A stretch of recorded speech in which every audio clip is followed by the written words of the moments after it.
Yes. Yasmin, yeah, hi Yasmin. And today we are really blessed to have another amazing person. Her name is Yasmin. Yasmin, I think your video is a little bit fluctuating. Okay, okay, fine. The I'll screen. try joining from my mobile for the video. Yeah, sure. So if I have to give you the rights for host, make you host, which one should I make? Your iPhone? Yeah, this is good. Esmin, only Esmin. Yeah, yeah, this is fine. This is fine, right? Okay, okay. Okay, so uh, Esmin is I'm actually meeting her for the first time. Yeah, Esmin, have you met? I don't know. Yes, we have met Cheta. Yeah, met. Okay, sorry about it, but Took a session for me during family retreat. okay, Everybody knows the Pope chat, but the Pope may not know this. that's a good analogy, you know. So, Esmin Phillips is a speech therapist at St. John's Medical College, Bangalore, and she's married to Anse, right? Anse. And she's Ants. Anse. Ants. She's a part of the JY India pro-life team. What I know about Esmin is mostly from Dino and the recent trip which they all had to Bangkok was a life-changing trip for all of them and especially for Esmin. She had an amazing inner healing that happened, which all of us should be looking forward to. If there is something which we can achieve in our life, some one blessing. If you ask me, what is one blessing that you wanted to get from God, is the inner transformation. Okay, that is something which we all need. External things that will happen as a result of that, but unfortunately most of us are focused on getting things of this world. There's nothing wrong with it, but the biggest transformation, biggest gift that we can get from God is an inner transformation, and that is what Paul talks about, that do not be conformed to the standards of the world, but be renewed, but be transformed by the renewal of your mind, so that you will know what is the will of God, which is good, holy, and perfect. So that is one thing which I wanted to encourage all of us. And today we are going to listen to Esmin. She's going to talk about parental role and gender identities. That's what I can see it on the screen. And we will start with a short prayer. Okay. The name of the Father, and of the Son, and of the Holy Spirit. Amen. Our Father, who art in heaven, hallowed be thy name. Thy kingdom come. Thy will be done on earth as it is in heaven. Give us today our daily bread. Forgive us our trespasses as we forgive those who trespass against us. Lead us not into temptation, but deliver us from evil. Amen. Father, into your hands we place this evening as we go through this session. Lord, we pray that you may open our hearts, our minds to your voice, Lord, as we parents, especially, navigate ourselves in this world, and to teach and to bring up our children. We need your grace, we need your power, we need your understanding and knowledge, Lord, and that is what we look forward from this session as you speak to us through Esmin. We thank you for her, and we thank you for using Esmin as your instrument, all for your glory. In Jesus' name we pray. Amen. Friends, one request I have is that we have this reaction button, in everybody's phone and computer. Use it as generously as possible. Okay, so you can give thumbs up, or you can give hearts, you can give smileys.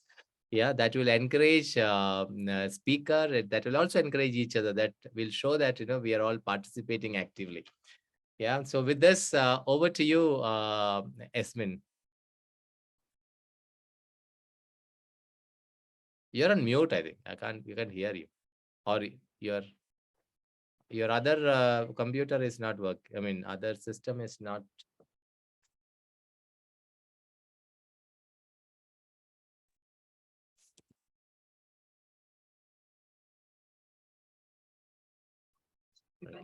Post.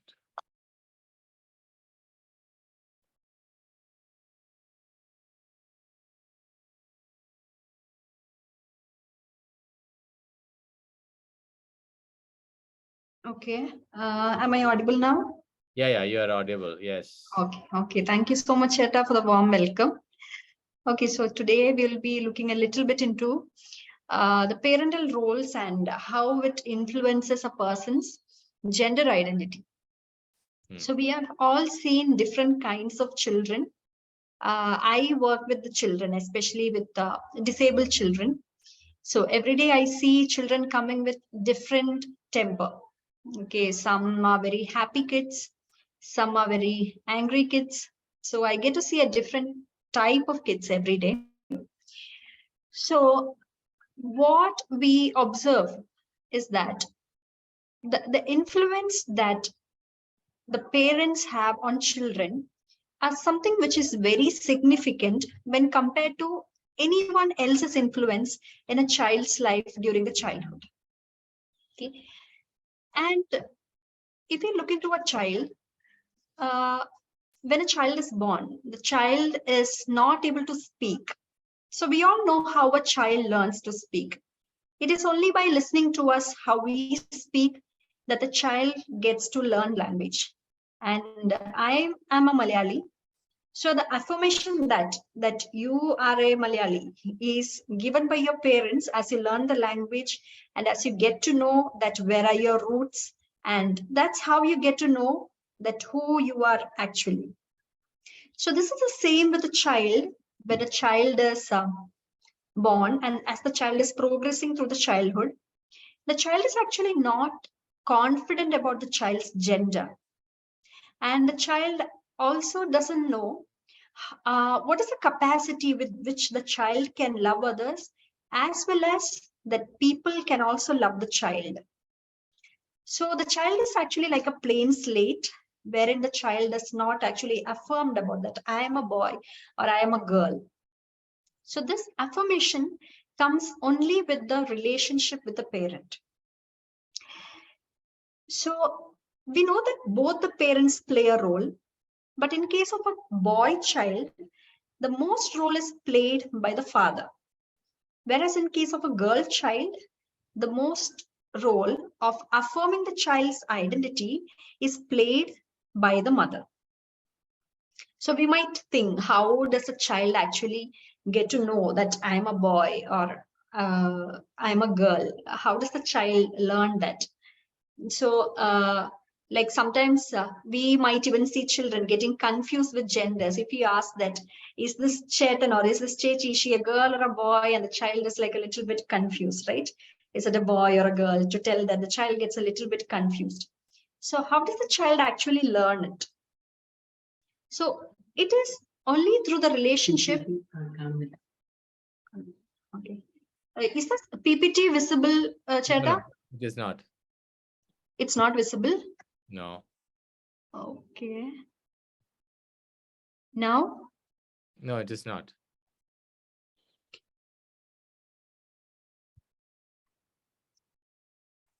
You want me to share the PPT? That's what I think I can share it.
Okay.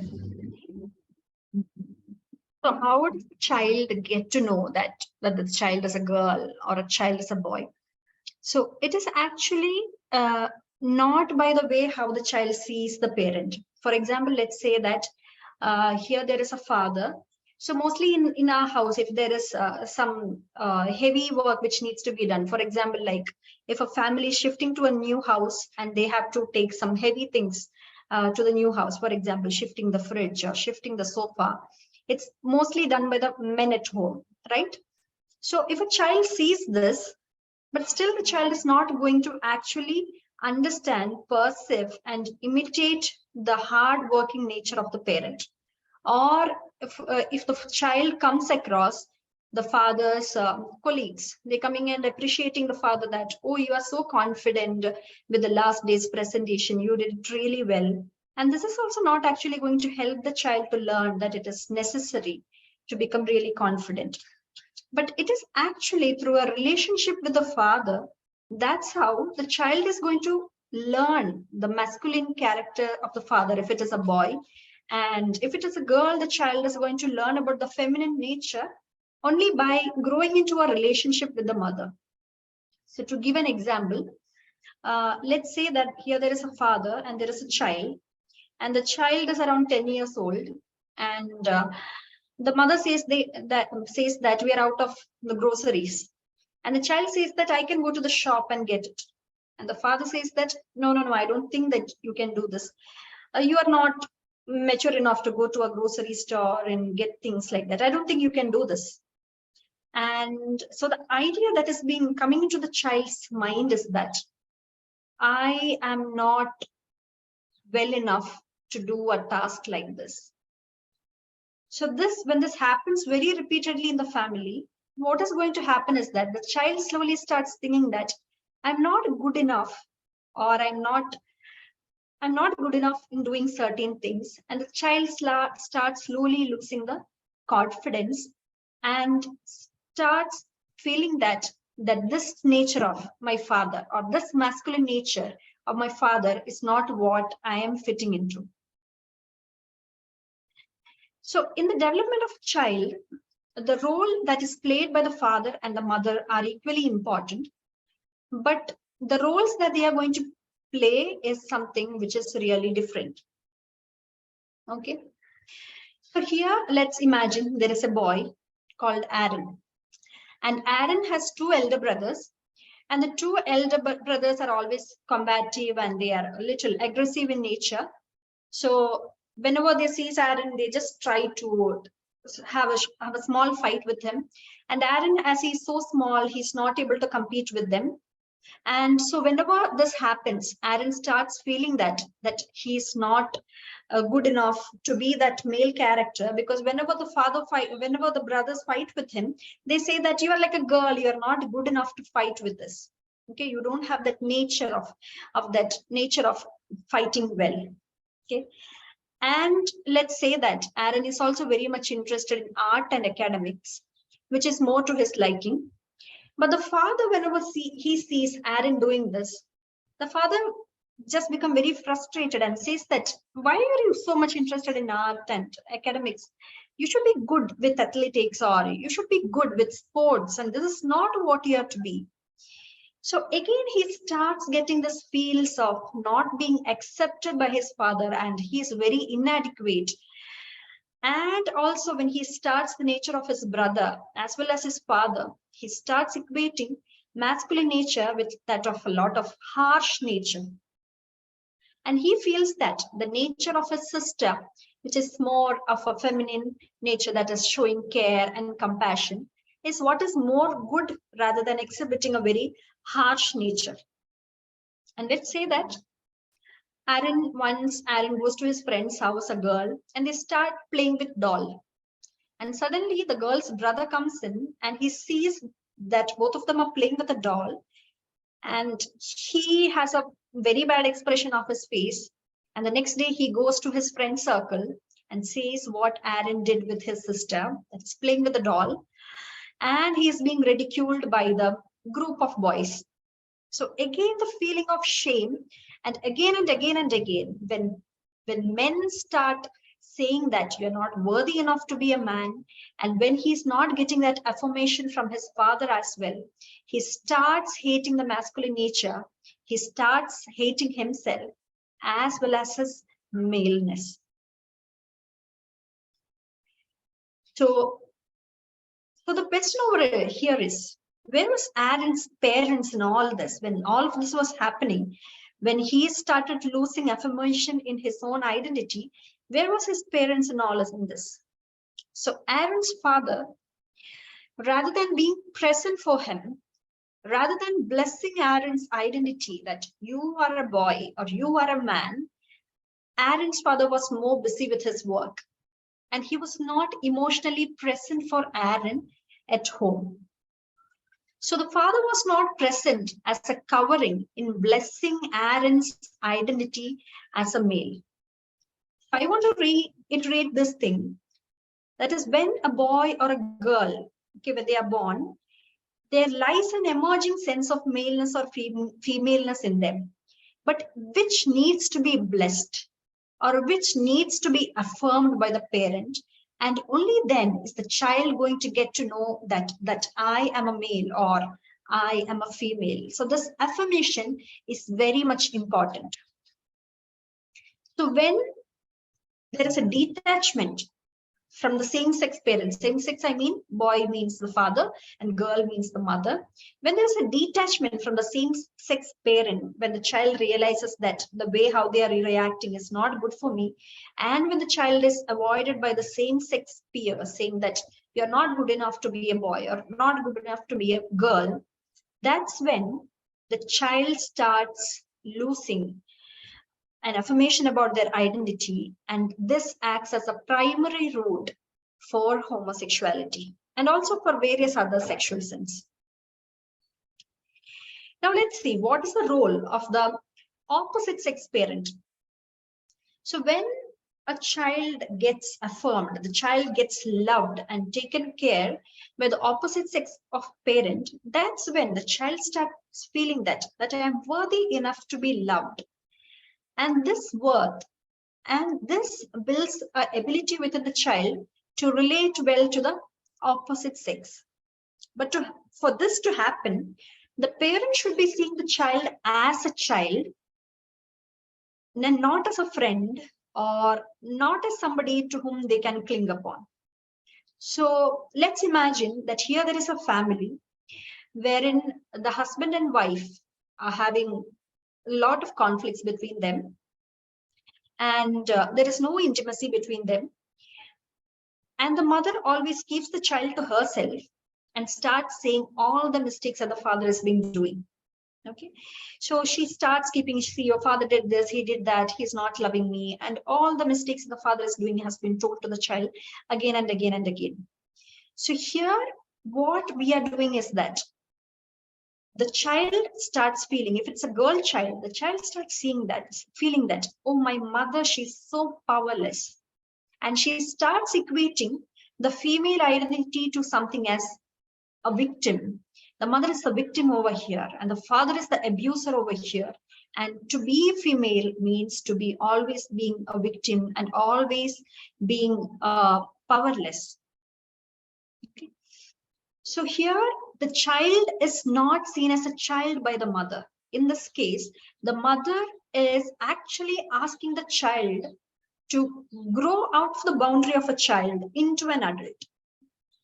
So when we start complaining about the husband, when we start asking the child, telling all the wrong things that our spouse has been doing, we are actually crossing the boundary and not respecting the child as a child, but we are starting to see this child as an adult. So the child is being pushed into adulthood prematurely.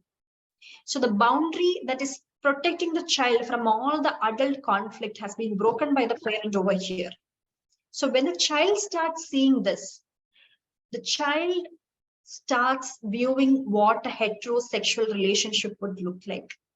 Now the picture that is going into the mind of the child is that heterosexual marriage means a lot of fights, lot of conflicts. And this is not what I want to be in. The child always wants to be in a safe place And when the child sees all of this, the child is like, I don't want to be here. And this is actually going to tarnish the image of an heterosexual marriage in the child's mind. So now the child, being a girl, but when she sees the situation through which her mother is going through, she starts feeling that I don't want to have this nature of a feminine where she's powerless and where she's always victimized.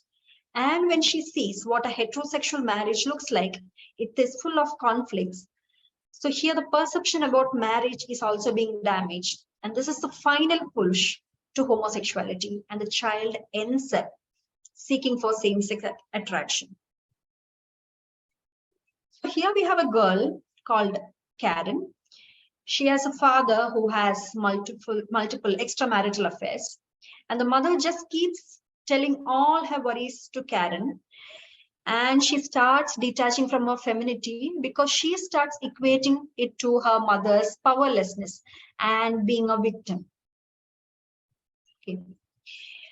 And like how I told, the kind of marriage that the child is seeing is always breakdowns in communication. And there is a lot of spousal detachment. They are living in the same house, but they are living like two roommates. It's like a cold war happening between the couples. And maybe sometimes that marriage can end up in a divorce. Okay. And when it ends up in a divorce, or when there are a lot of conflicts, and when the mother just keeps complaining that it's your father's mistake, it's your father's mistake, she's just going to feel victimized again and again. There are also other factors which can push a child into having an identity crisis. So the other causes can be parental abuse, it can be sexual, it can be physical, it can be an emotional and physical absence. Like in the case of Aaron, we saw the father was present at home every time, but he was emotionally absent for the child. Or it can be an illness wherein the parent is not able to take care of the child. Or it can be neglect in the sense when the parents are not providing for the needs of the child, the basic needs like providing food or providing the clothing, when they are actually neglecting the child and not taking care of the child, or death of one of the parents, or parents' personal problem. Like we saw in the case of Karen, we could see that the parents themselves are dealing with a lot of problems and they did not have time for Karen. So in this case, what we can see is that the child is not being affirmed by the parent. Okay.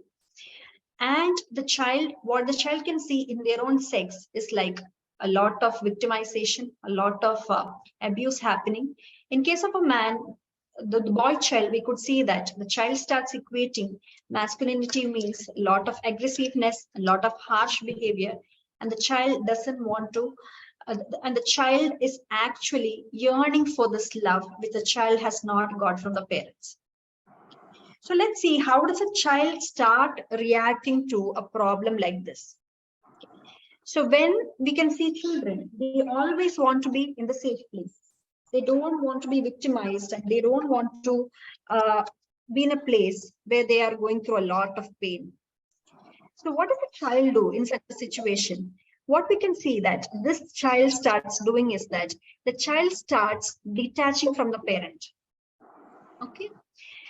So here the child knows that if I get closer to my father, what I'm going to get is, in case of Aaron, he knows that if he goes getting closer to his father or his brother, is going to make him feel more and more of pain.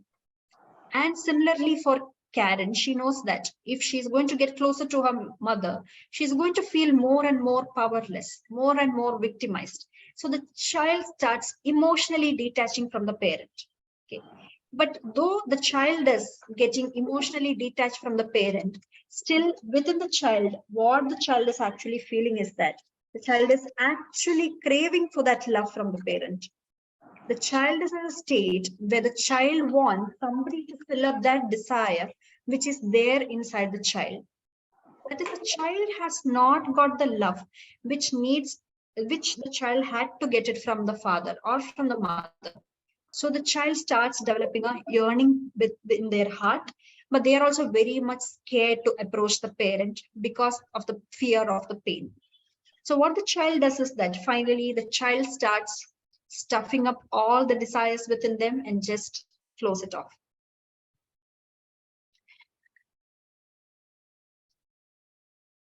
So another one thing which can be a factor which can lead to an identity crisis is an incestuous gaze or touch by the parent.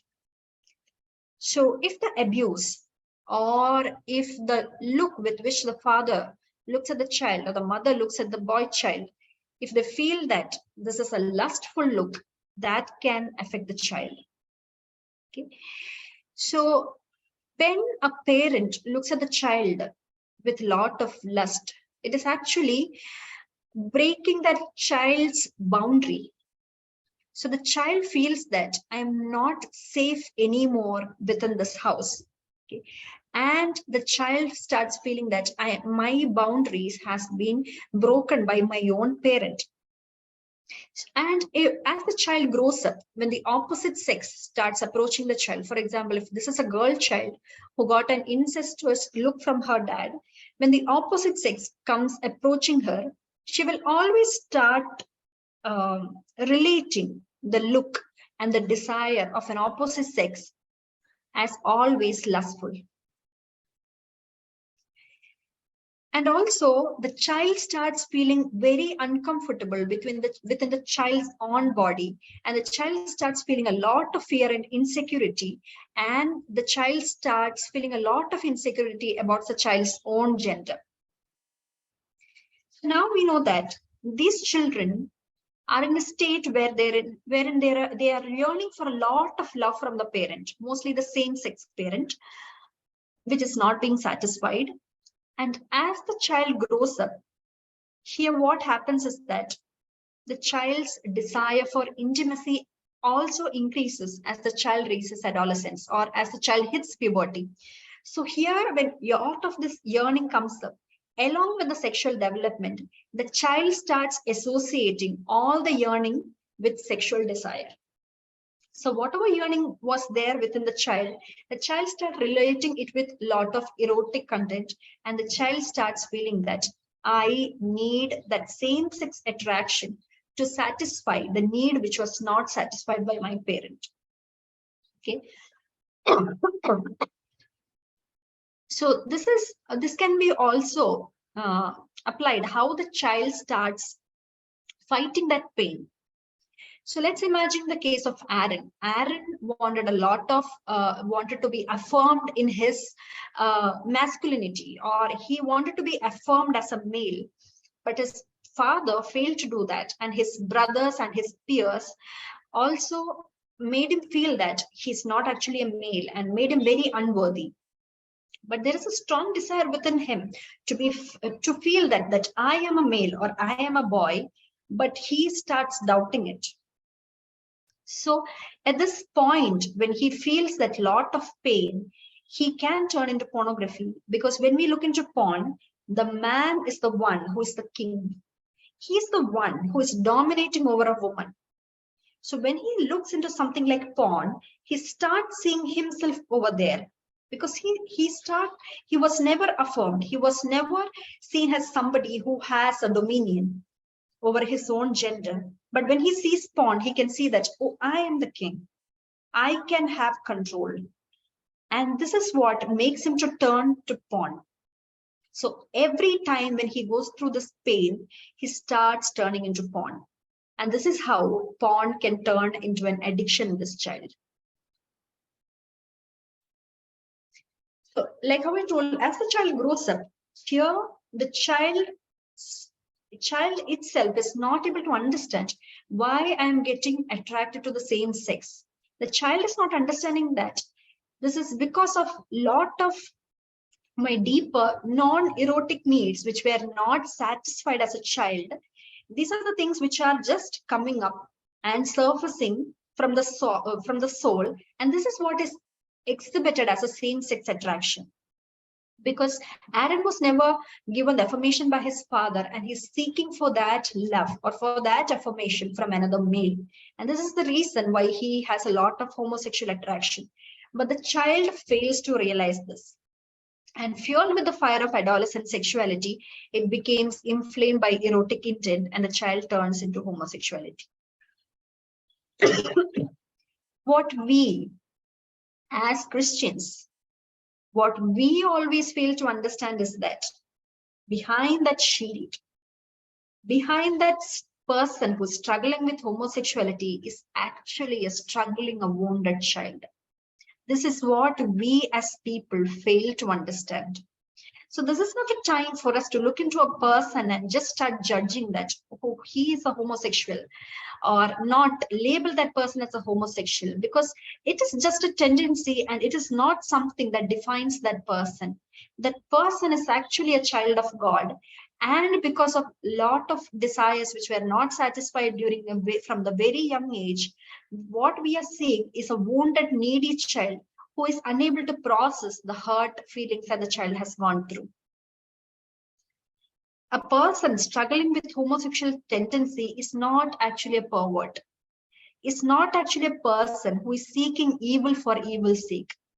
What that person is actually showing is his brokenness is being exhibited in the form of an homosexual desire.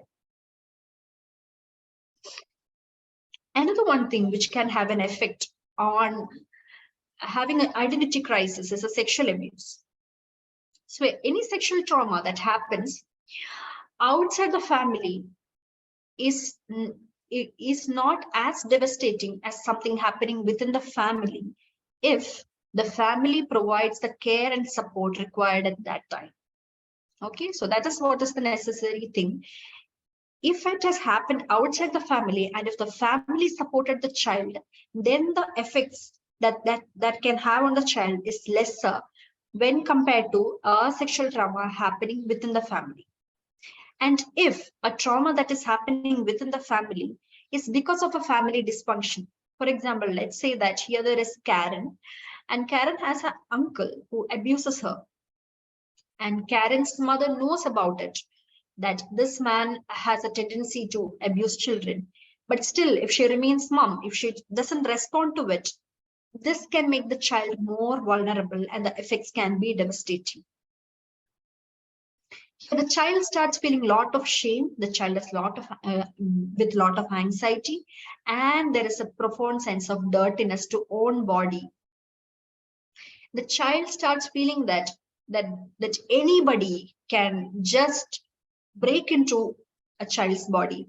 So the child starts feeling that I am never safe within myself, and anybody can break into myself at any point, and the safety boundaries of the child is being broken.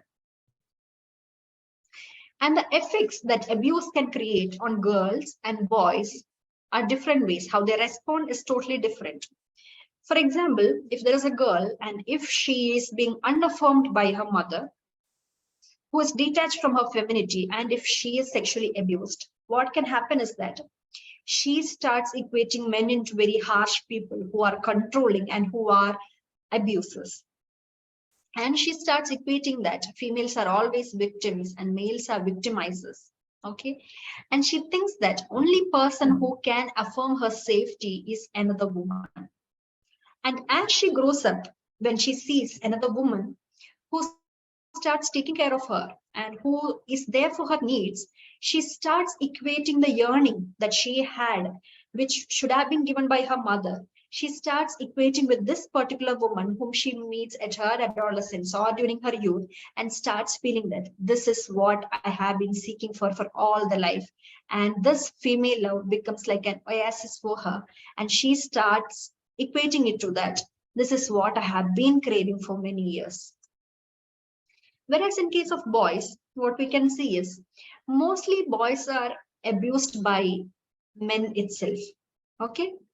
But if a person who is abusing this boy, if he starts expressing the abuse in a way like, this is the way how I am taking care of you, or this is the way how I am loving you, then that abuser starts twisting the reality. Okay. He starts twisting it and he starts exhibiting in such a way that this is the way how I'm loving you.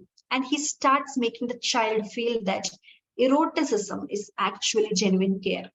So here the child starts feeling that, the child starts misinterpreting that the evil that the abuser is doing is actually love. And this distortion from a childhood is very dangerous. age can make the child feel that I need to pursue this. So this is the way how the homosexual orientation, how a girl goes into homosexuality and how a boy goes into homosexuality is different.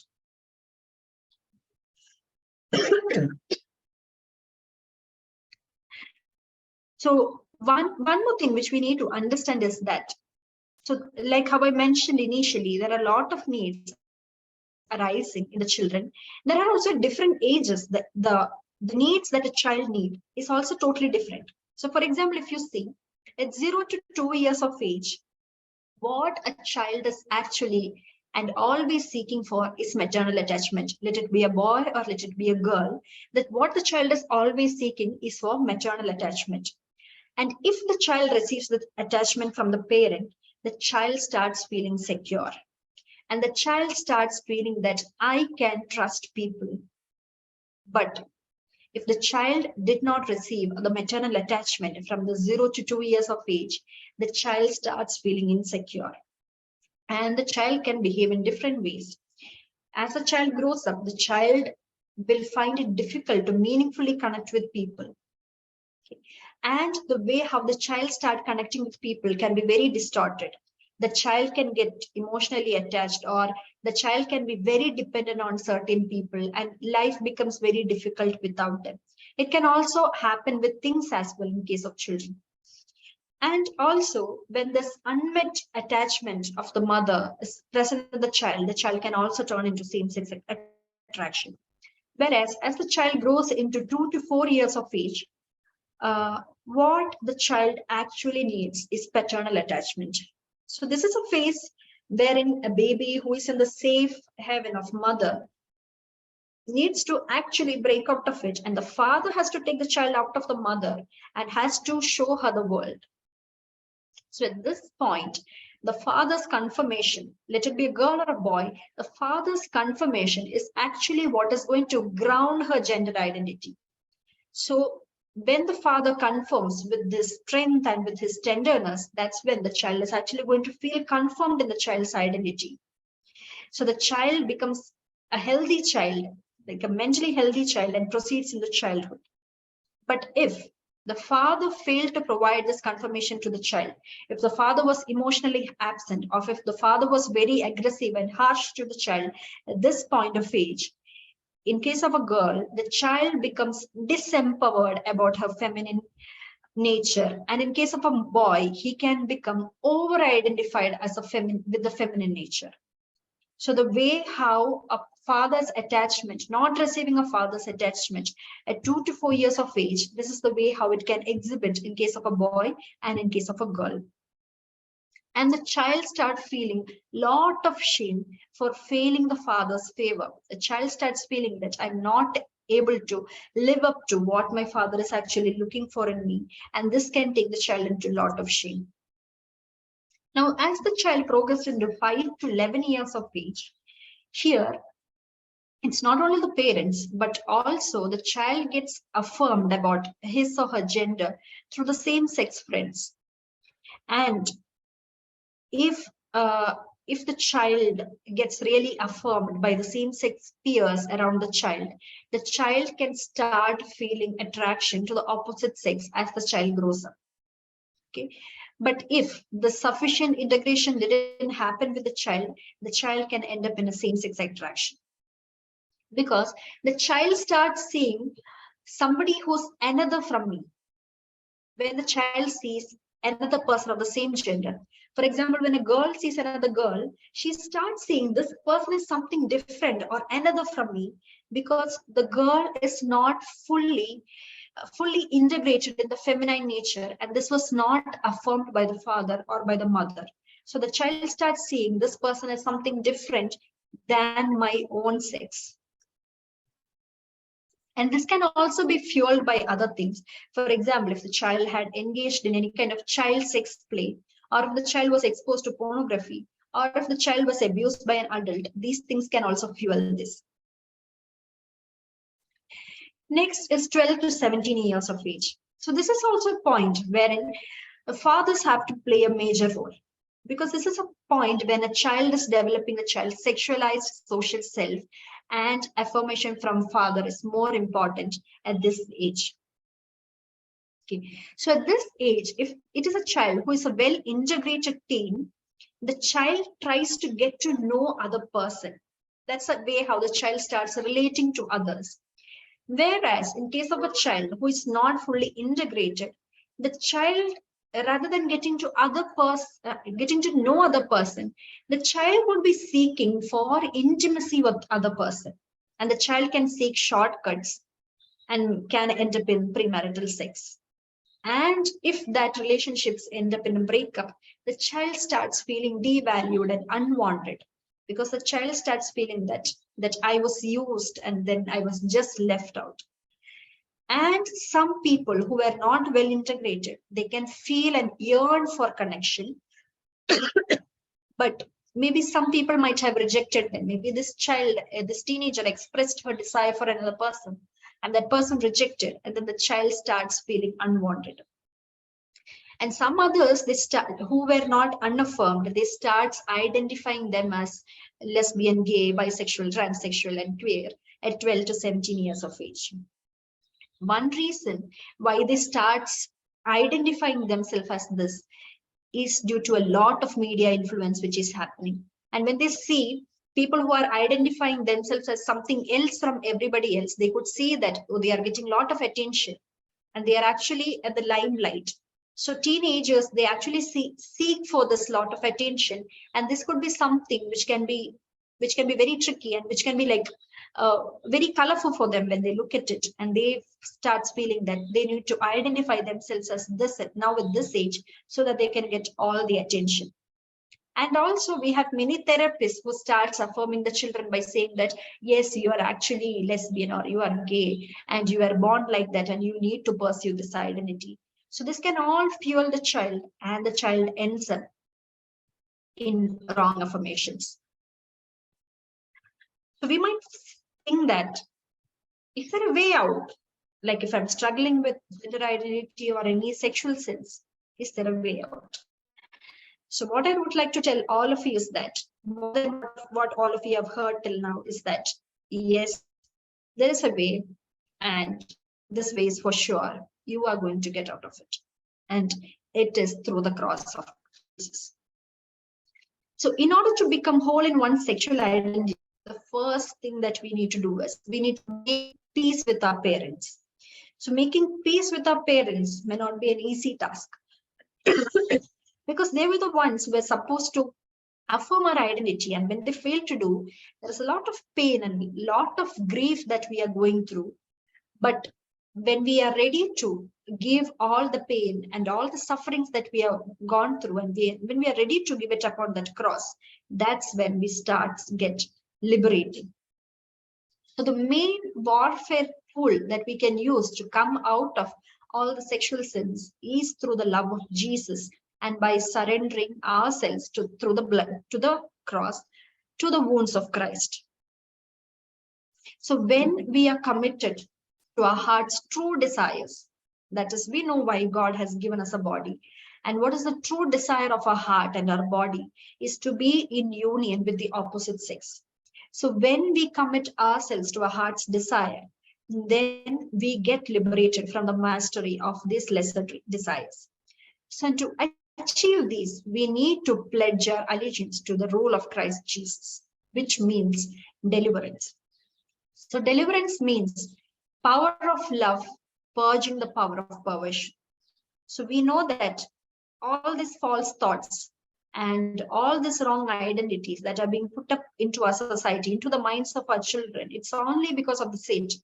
And when we are ready to place Christ over it, and when we are going to say it in the name of Jesus, and when we are going to give the power over us to Jesus, that's when the power of perversion is going to break upon us.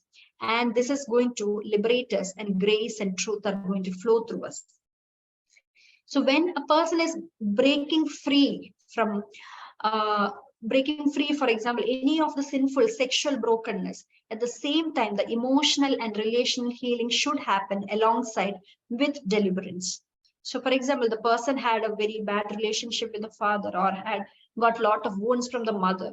This should happen parallelly as the person is giving the power over that person to Christ, and that's when healing is going to flow through. And believe this, I have experienced a lot of healing in the areas of my sexual brokenness. And this makes me say that healing is possible through Christ, and it is the only way through which you're going to receive deeper healing and total healing, and Jesus is going to be there for you. And if you feel that you are not saved, and if you are going to cry out to Jesus saying that I am a mess, and Jesus doesn't make mess, but what Jesus has to tell all of you is that I made you. If I can make you, you cannot say that you are a mess, because I am made by Jesus. And if he has made you, and if he's the one who has given you the heart with all its desires, he knows how to mend it, and he is going to set all of us free. So thank you so much for your patient listening. Thank you, everyone. Thank you, Esmin. It was such a wonderful talk, beautiful. Friends, I'm sure that you all would have enjoyed it. We can just encourage by giving hearts, thumbs up, claps, all those smileys. It is wonderful to have so many of you participating and helping our children to grow positively. Yeah, that is the idea of this session. And we have to now. We are now going to spend some time. Asmin, you're there, no? You suddenly went off the. Yes, Cheda. Okay, fine. Yeah. So we are going to spend few minutes in, if you have any questions, some of you have personally messaged me. So would you like to ask these questions directly? Then we will be able to answer it accordingly. Please feel free to ask questions. I think in case they have sent you directly, Jeta, probably they would want you to ask that. No. So somebody asked me if you're if anybody can if people can speak to you individually if they want. Sure. Yeah, definitely. Esmin is all years. Sure, Cheda. Okay. So those who want, they can you can get in touch with me. I can ask her to share the number.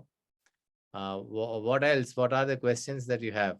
Please ask. So should I send you one link on your WhatsApp? Okay, in case or I can post it here directly. Yeah. I think that is better. Yeah, just I will. So this is so this link is something created by Dino and team, and this is basically asking for you don't need to be. It can be an anonymous question where you can ask your questions and then they can get back to you with the answers. You don't need to reveal your identity. Is that what is correct? Yes, correct. It only gives us the question. We have no way to find out who actually created the question. So we usually, when we take the class for the youth on sexuality and all these addictions, youth are not sometimes open to openly ask this question. So we give this link and we get all the questions and we address it during the session, or at the end of the session we try to address all the questions which they have raised to us anonymously. Yes. So feel free to, anybody would like to ask questions on any of these topics so far, we can address during the class, or on Friday we can have an exclusive sometime to answer these questions. Yeah. So there is a question which has come on the chat. How can we counter when science claims same-sex attraction is there in DNA? I can answer that. Okay. I can answer it. So there is no 100% evident study so far which says that it is genetic. Okay, there's a lobby which has skewed some of the results. It says so, but if you really look into it, there is no authentic scientific study which claims that same-sex attraction is genetic. Now, let's, for hypothetical argument, let's even consider it is there. Let's even consider it is there. Okay, maybe it could be genetical or anything. Um, what we say is, again, we should consider, as has been said, as children of God. We should love them, help them, care for them, but at the same time, we do not agree with their lifestyle, not because we hate them, but because we love them. Now, what has been said is a majority or some of the situations of people becoming homosexuals, but there could be other reasons, social reasons also, because these sessions are targeted on parenting. That's why we mainly took the parenting aspect of how it leads to homosexuality. There are a few other reasons, like living in the same hostel, boys hostel, or the army, or the or forced bachelors, or inadequate number of women, or or those social factors also which contribute to homosexuality, okay, which is there.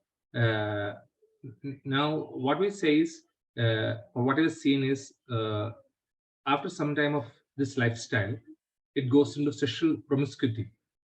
Sexual promiscuity is multiple partners. Usually, that's what some of the studies says, and it can go into not into a very one-to-one relationships, and it can end up in difficulties in their own life and future. Usually, it starts good, and after some time promiscuity can happen, and multiple partners, and then loneliness, brokenness, depression, and the maximum sexually transmitted diseases are found especially amongst the gay men, because they have usually they have anal sex, which is not a healthy way of having sex, okay, and other things also. Now, what we say is, even if, okay, it's not proved yet, but even if somebody is born that way, it's true that they may not be able to be rehabilitated, okay, they may not, because their natural inclination is that. What the church says is, in that lifestyle is not going to actually give you the beauty or the peace which they deserve. They deserve better. And there is a, if you look at the YouTube, there is a video called the third way of sexuality. Third way of sexuality, which is many homosexuals who actively lead a homosexual lifestyle, telling their open testimony of how they were broken, okay, and how they came back to the church, accepted it as a cross of Christ, lived in chastity, and found the peace and the joy being with the church. Now, if you want to put it a little more different way, if, for example, if I have an issue of anger, or let's say, or jealousy or something, okay, that is not something which is good for myself and for the society, right? So just because I am born that way does not justify that I inhibit, or sorry, I showcase this lifestyle to myself and to others. So, because if I have something which is not helping the whole community and myself, it does not justify that I follow it. Immaterial, I'm born like that. It's up to me to overcome that desires for the betterment of myself and for the society. So that's what, yeah. So whoever has said that, there is no evident true study which proves yet that this is in the DNA. Okay, thanks, Dino. That's very informative. So that is what Pope Francis said a couple of months back about accepting the homosexuals with love and care, which was misinterpreted by a lot of people, saying that the church is supporting this view. Church is not supporting homosexuality, but church is definitely not discarding or kicking out the homosexuals as sinners, but then church is asking us to accept them as they are, at the same time condemn their sin, condemn the sin of homosexuality. So that is where the church's stand is. So very beautifully articulated, Dino. Thank you.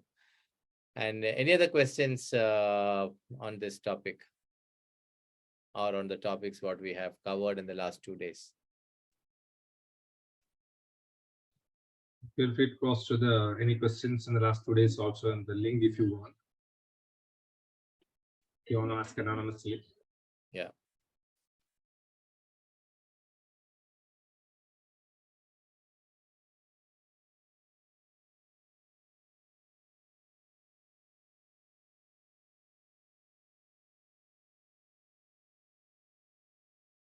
No questions means that everything is. I have a question.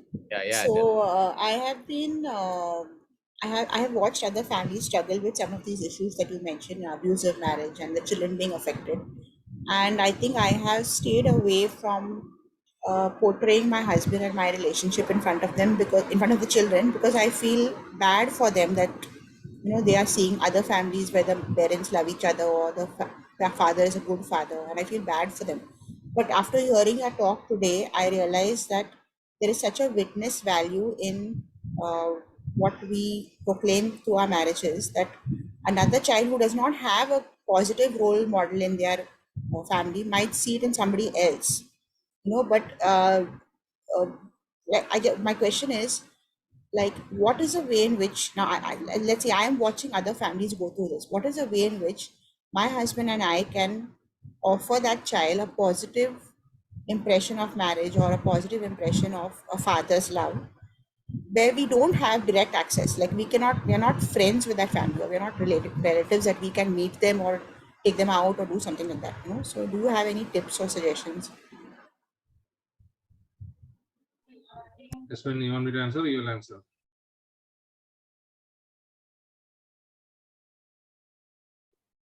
So one thing that I would like to say is that the way how we can help them is a way that is possible through how we model our family and everything. But more than that, the wound that has been imprinted in their hearts from what they got from their parents is something which needs to be healed. So even though if we show up like to be a good couple, but still whatever the child has gone through over the years is still in the child's heart. And it said like, you become what you do not forgive. Okay. So if you start seeing this, and if you are unable to forgive your parents, so don't know where you can enter. So it is very necessary that wound to be healed. So maybe if you can direct them somebody who can help them with a round of deliverance prayer and everything, through which they are able to come out of the wounds which they have gone through, that would help them better. Cheta, you can add on if they have something. So you're saying that it would be more wiser to help the parents than the child. No. I think no. She said, okay, I will cover. What she said is, the child needs to be healed. Yeah. Okay, the wound is on the child. Even if the child sees another family doing fabulous, okay, she may have a notion or an impression that family is good, but that wouldn't heal the wound which has been created by her family inside her. Yeah. Because I know a person who has a difficult past, okay, and she has seen good families, been with them, still it impacted her life until she was healed. Okay, so yeah, one more thing is, whoever asked the question, it's good to help the parents at least realize what they are doing is causing a disaster in the child's life. Yeah, we need to definitely help the parents, okay, heal them, okay, and with obviously with parental consent or whatever it is, try to give healing to the child. There is no other way, other than Jesus. Okay, obviously we can use tools, techniques, counselings, and all these things, but the only Jesus can go back to the past, the event of the trauma, and heal the wound. I'm telling this because me, Esmin, and Maman, we in person experienced it from our past instances. So I'm very affirmed in telling, not from what I've seen in others, from what I've experienced in myself. So this question of adult, I'm just trying to articulate. So in here, so adult's role would be, what will be adult's role? Adult, the person who asks, what can she do? Yeah. So I should also confess one thing, that we are relatively new to this topic. We have the training from Thailand, and we may not be absolutely 100% perfect. But we are also maturing on this topic. Okay. Now, from what we have learned and understood, and what Asmin said, adult can definitely, primarily, should speak to the parents. Yeah. If they are, understanding and relatively easy for a conversation. Make them feel the impact of what they're doing is impacting their child, and what is the impact it will have on all our life, not just for today. Yeah. Right. That is the first thing the parent should understand. Then, because it's another person's child, have a concern to help the child. Okay. And if possible, take the child for some counseling and healing, and the way the child can be healed from this trauma, from the wound she has. But again, it should not happen that we heal and the child goes back to the same life. Again, the damage will be done again. Yeah. So there is no easy answer to this, I should say. It has to go through a process of trial and error with the parents, with the child. It's a journey. Yeah, it's a journey. Yeah. So that's a beautiful answer. Yeah, today, so that is one of the reasons why, we don't want children to attend here, because that could actually, may not be the appropriate, the audience for this particular talk. Okay, so Sebi, you wanted to ask a question? Yeah, one question. We see this is a growing problem. So for me, it is like, at least in our past, when we were growing up, we didn't see this problem. But then now when we see that, I can see my nephews and nieces, they come up to me and say, no, I have so many of my friends who are not straight. So for me, it is like, how do I help these children? Because they are living in this, they're in the war zone and they do not know it. So that way I feel helpless. So how can we help these kids, school-going kids, college-going kids, when they are seeing so many of their friends and they tend to believe, okay, this is also fine, this is right, this is something natural. So those kids who are, who have been raised in okay families, where they experience the love and they are seeing their friends and they get to believe all of these lies. How do we handle this? How do we react? Asmin, you want to answer, or how's it? So one thing about like how you were asking, like, why do we see this is increasing a lot these days? We didn't see this in the past, and why this is there now. To answer that, there was a study which was done around 2012, where they studied 100 years back to see how many people actually struggle with their identity. So when they studied, what they found was that all the cases that were identified were boys, and they were all school-going children, not adolescents. So then they asked why there is a phenomenon like this right now, wherein we have many girls coming up saying that they want to become boys. So why this phenomenon all of a sudden? So what they understood is that it was all because of the social media influence. So today we actually fail to understand the impact that the social media has on children. It is immense. It is more than what we think. It is actually immense, the impact that the social media is creating on the children. So one thing is educating them is very important from the time that they get exposed to these things. So recently I was talking to one of the parent of a child. He has children who are going to 4th standard. And these are some of the topics which are discussed in 4th standard, when we didn't even know any of these terms when I was in 4th standard. So educating them from a smaller age is very important to make them understand that these are the lies which are being which are being spread across the world. And we know that in Western countries, in US, they start teaching children that you can choose your identity. From first standard, they say you can choose whether you are she, he, or other, or whatever it is. So this is what is happening around the world.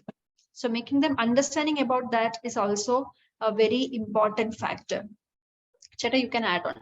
Yeah. So in the letter of Sister Lucia, where Mother Mary in the Fatima revealed to her the final battle between the Lord and the kingdom of Satan will be on the families and marriage. Okay, why the family and the marriage? Family is the basic unit of the church. Only if the family breaks, the church can break. And the most important weapon today used by the devil to break the church, to break the family, is to break the marriage, is homosexuality and gender fluidity. Okay, that's what is told in to Sister Lucia by Fatima, in the Fatima. Okay, now again, when I say this, I'm not condemning or telling or ridiculing people who are gender fluid or homosexual. I see them as my brothers and sisters, but I want to help, which I believe that they deserve great love and care and affection, like all of us. Okay, anyway, now it's not just in your case who are asked this question, Siri. It happens in my kids' schools also. We are shocked with the level of discussions what kids have in their schools. And I can tell you, all this started after COVID. All our kids went into a social media realm in the COVID. They had access to internet. They went into pornography, went into all sort of things with no boundaries. And when the children came after COVID, they were a different set of whole new generation. Mostly into pornography and sexual addiction seen from the internet. There's a different set of children who was before COVID and who came out after COVID. Okay, now to answer your question, how to help them? The primary role is the parent. Okay, and you used a term. Most of them are coming from okay families. We don't need okay families. We need good families. Okay, you want this generation demands good families, strong in faith, strong in knowledge, strong in understanding. We need to tell our children, show this, tell them the beauty of love, sexuality, the purpose of body. What is the purpose of body? Why God created man, male and female, which is appropriate for their age. But the problem is they are speaking well beyond their age. Well, then we may need to go a little beyond what their age needs, because that's what they're asking. Okay, so show them the impacts of this lifestyle, what can happen. Best thing what I ask is, ask them questions. Okay, if you're going into a homosexual lifestyle, what do you think will happen? Will you be able to comprehend like a male female? Is there a possibility of children being born? Or even if there's a children they adopt, how will be the psychology of the child? We see so many sexually transmitted diseases happening. So we need to ask questions and help our children come up with their own answers, which are correct, objectively true. And we need to empower them and make them understand. If you don't teach them, somebody else will teach them something else. So you need to understand, you have to teach them first. I've been struggling to teach my kids. My wife has been behind me. You take classes for everybody, but don't teach your own kids. Okay, so I have decided that during this vacation, I will teach my kids. And that's my responsibility, because my eldest son is entering puberty, and it's high time I think I should teach him. Okay, so we need to teach our kids with questions they ask appropriately, taking them in love, showing them what that lifestyle can cause and what is the beauty of man, woman, whatever it is, relationship, and help them complement, understand that this is the truth and this is what is correct. That's the way I think we should go ahead with it. Yeah. Well, it's not an easy answer. It will take time. Yeah. Yes, Shara. Thanks, Sajjana. And one last point I wanted to add to this is that, see, now forums like this are a great opportunity for us to connect and understand. Lot of people have been giving us the feedback of how wonderful these sessions have been.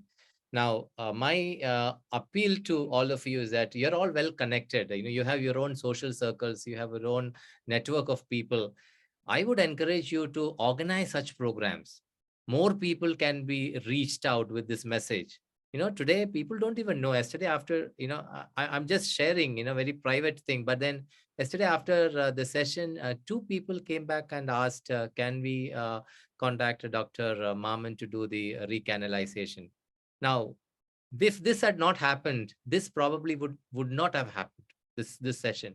What I'm encouraging all of you is that create opportunities, forums like this. It is a little bit of an effort, but if you can create forums like this, we are able to reach out to people. These 50 people who are part of this community, who are present here, who are listening to this talk, are not just come by accident. You all have the Spirit of the Lord working in you so deeply. That is why you're listening to it. You take this and pass on the information, pass on the videos, create forums. We can have multiple topics and discussions like this, and encourage more and more families to discover the truth. Maybe we can have a month dedicated on it, or every month we can have, it's just, his eyes are popping out. We can have every month topics, coming out of on this topics, sessions out of this topic. So these are the ways in which we can do it. Sharu had raised her hand. Do you wanted to say something? I think it's just basically what you were saying. Such empowering sessions. Yasmin, thank you so much. Dino, both of you, and Dr. Maman, such empowering, enlightening sessions. And I feel sad that we have only, about 50, 60 people attending. But of course, there are a lot of people attending offline, listening to the recording. So those of us who are attending right now, we can share it with our own groups, right? And let more and more people understand the truth and know the truth. See, either when, like Sebi said, we are faced more than many years ago while we were, growing up, we are faced with this thing, like, I'm not straight. Like, I remember when I had just started to work, I met this very smart girl, non-Catholic, who didn't really think that Catholics knew the Bible. But then she kind of connected, both of us connected with each other. One day she calls me up and she says, Sharu, can you please pray for me? I said, sure, I will. But is there something that you want me to pray for specifically? She said, well, my partner and I, we're traveling to Chennai for a discernment. So I thought, okay, wow. I mean, that's great. And I asked her, what is this discernment all about? I had the freedom to ask her. So she said, well, we want to live together. We want to get married. Not yet legal, yes. But then she said, this is what I want to discern. And I said, you don't have to really travel till Chennai to get a discernment. I'll tell you right away, what it is. And I remember with great love, I reached out to her. And even today, I think she still, she broke out of that. Okay, she broke out of that. She no more pursued that. And then even today, she says, I can't believe a Catholic could get me out of something, like this. So what I want to say is that, one is share this with others. Two, always to remember that we are equipped by the power of the Holy Spirit, equipped to speak the truth and also to do it with love. Most times, either we are in a rage, we are, we can't believe our ears, what we are hearing, or we are too timid, we don't want to speak up. But to always remember that the Holy Spirit dwells within us and we are equipped. Now, what we need is the truth, like what Yasmin and Dino and Dr. Maman and the Pro-Life Ministry is doing. If we can attend these sessions and empower and know the truth, I think that will equip us to speak up the truth with love, of course.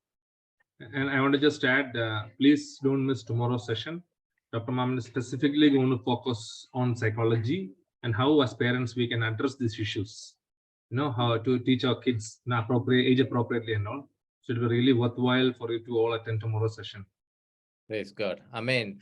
So that brings in an end to the session. Friends, thank you for your participation, and especially wanted to thank you, Yasmin, to such a beautiful talk. And somebody was asking, is she a professional speaker? You sounded like that. You are, I would say. And thank you so much. You're such a. I'm hearing you for the first time, but I'm thoroughly impressed by the grace that God has blessed you with. Yeah, thank God for a person like you, and Praise God. may God use you more abundantly. And Dino, always there. Yeah, and thank you so much, Dino. So all of you, thank you very much, and God bless you. See you all tomorrow. Bye bye. Thank you.